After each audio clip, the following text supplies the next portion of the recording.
stade Giuseppe Meazza de San Siro. C'est toujours le repos avec quelques remplaçants qui s'échauffent. 2-0, c'est donc le score à la pause pour les Milanais avec le tournant du match.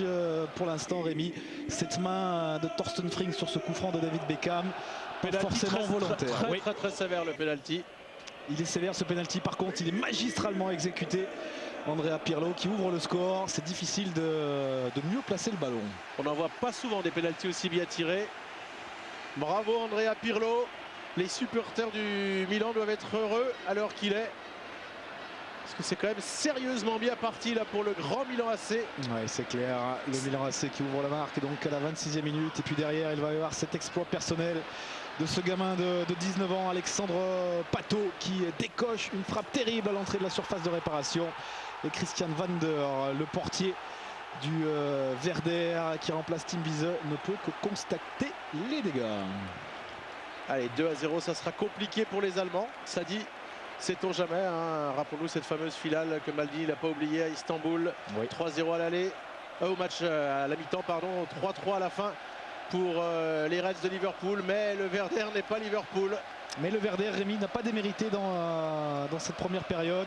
Ils ont effectué 25 très bonnes premières minutes. Derrière, il y a eu ce penalty qui leur a un petit peu cassé le moral.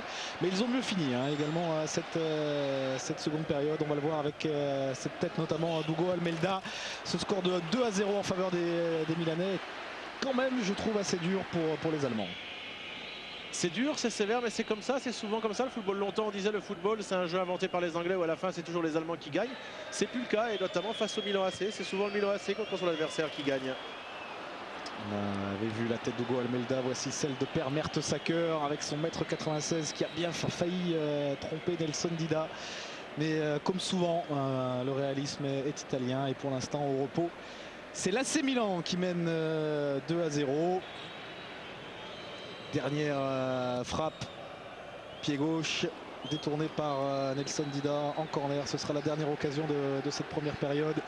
2-0 donc en faveur des Rossoneri dans ce 16e de finale retour de la Coupe de l'UEFA. L'AC Milan qui est notamment un match nul 2 buts partout face à Valence, Grande Europe. Une victoire 3-1 la semaine dernière à l'Olympiakos au stade Georgios Karaïskakis, qui restait sur une incroyable série de victoires dans son stade. Et la réduction du score, la voici pour le Werder Brême. Une réduction du score qui va relancer complètement cette rencontre. C'est Claudio Pizarro qui avait été puni la semaine dernière pour un retard. Il avait été exclu du groupe par Thomas Schaaf lors du match face à Cottbus. Et Claudio Pizarro, il avait promis dans la presse qu'il ferait tout pour qualifier le Werder sur la pelouse de l'AC Milan. Et bien pour l'instant, c'est lui en tous les cas qui remet son équipe dans cette rencontre. Allez, c'est bien pour le spectacle. Quand je vous disais tout à l'heure de ne pas vous précipiter pour nous annoncer le tableau des huitièmes, le Werder est de retour. Le Werder est revenu dans le match grâce à Pizarro. Et le Werder, Rémi, est à un but maintenant de la qualification. Voilà, là il va y avoir la pression pour les Milanais. On vous l'a dit, il y a eu les... Je crois qu'il a sifflé en fait. Non, il a sifflé coup franc. Non. Ce sera un corner. Parce que la balle était sortie, il y a eu le corner. Ça l'arrange bien, ça l'arbitre. Le corner frappé et renvoyé de la tête par Marek Jankulovski. C'est un véritable siège à présent là, sur les buts de Nelson Dida. Avec ce ballon, cette reprise arrêtée. Et l'égalisation. Le doublé signé Claudio Pizarro. Le Péruvien qui propulse pour l'instant le Werder Brême en huitième de finale de cette Coupe de l'UEFA. C'est de la folie. L'AC Milan qui menait 2-0 et qui se fait rejoindre à 12 minutes du terme de cette rencontre. C'est énorme pour l'instant ce match de Coupe d'Europe. On va revoir cette égalisation. C'est terrible pour les Milanais. On vous les avait proposés sortis sur leur pelouse par la Lazio de Rome. Ils n'ont perdu que 2 fois cette saison à domicile. En coupe justement, c'était devant les caméras d'Eurosport face à la Lazio de Rome. Une seule fois en championnat, c'était en plus au début du championnat. Et là ils sont en train tout simplement, alors qu'ils ont un petit coup de pouce du destin, un penalty pour eux. Ensuite il y a eu le but fantastique de Pato, il menait 2-0 à la mi-temps.